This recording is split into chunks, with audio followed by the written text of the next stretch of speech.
Pemirsa, memperingati Hari Batik Nasional, seluruh ASN dan pegawai di lingkungan Pemprov DKI Jakarta serempak mengenakan pakaian bermotif batik.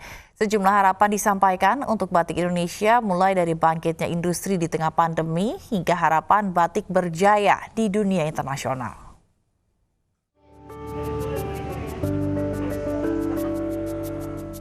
Di Hari Batik Nasional yang diperingati setiap tanggal 2 Oktober, seluruh pegawai maupun ASN di lingkup Pemprov DKI Jakarta mengenakan pakaian bermotif batik. Mulai dari baju, tas, hingga masker semua bermotif batik. Hal ini diakui oleh para pegawai sebagai bentuk apresiasi untuk salah satu warisan dunia yang dimiliki Nusantara. Sejumlah harapan dilontarkan oleh para pegawai, mulai dari harapan agar kembali bergeliatnya industri batik di tanah air di tengah pandemi COVID-19, hingga supaya kain batik dapat lebih dikenal di dunia internasional.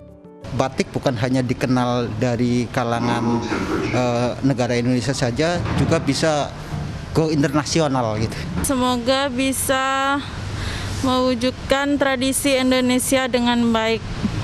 Lebih go internasional ya? Iya. Hari Batik Nasional mulai diperingati setiap tanggal 2 Oktober sejak tahun 2009 lalu setelah ditetapkan sebagai warisan budaya oleh UNESCO. Dari Jakarta, Muhammad Ardiansyah Putra Ainis melaporkan. Menyambut hari ulang tahun ke-75 TNI, Panglima TNI dan jajarannya ziarah ke Taman Makam Pahlawan Kalibata.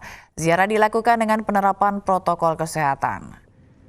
Panglima TNI Marskal TNI Hadi Cahyanto hadir bersama Kepala Staf Angkatan Darat Jenderal TNI Andika Perkasa, Kepala Staf Angkatan Laut Laksmana TNI Yudo Margono, serta Kepala Staf Angkatan Darat Marskal TNI Fajar Prasetyo. Ziarah dilakukan untuk memperingati hari ulang tahun ke-75 tahun TNI pada ke-5 Oktober mendatang.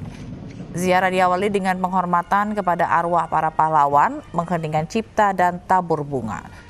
Tabur bunga pertama diawali ke makam almarhum B.J. Habibie, Presiden Republik Indonesia ketiga, lalu ke makam para mantan Panglima TNI dan makam pahlawan revolusi.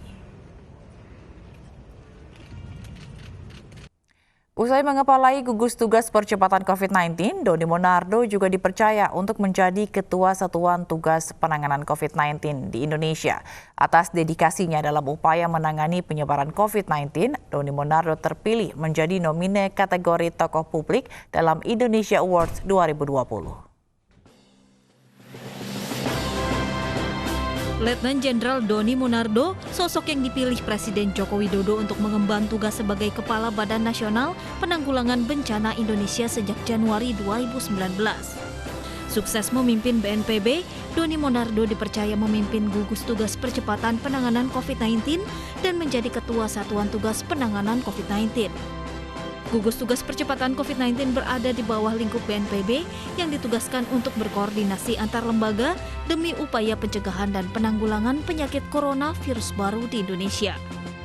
Doni berupaya memberikan pelatihan virtual dan menambah petugas laboratorium, termasuk merekrut anggota TNI dan Polri agar proses pemeriksaan dapat dilakukan simultan 24 jam.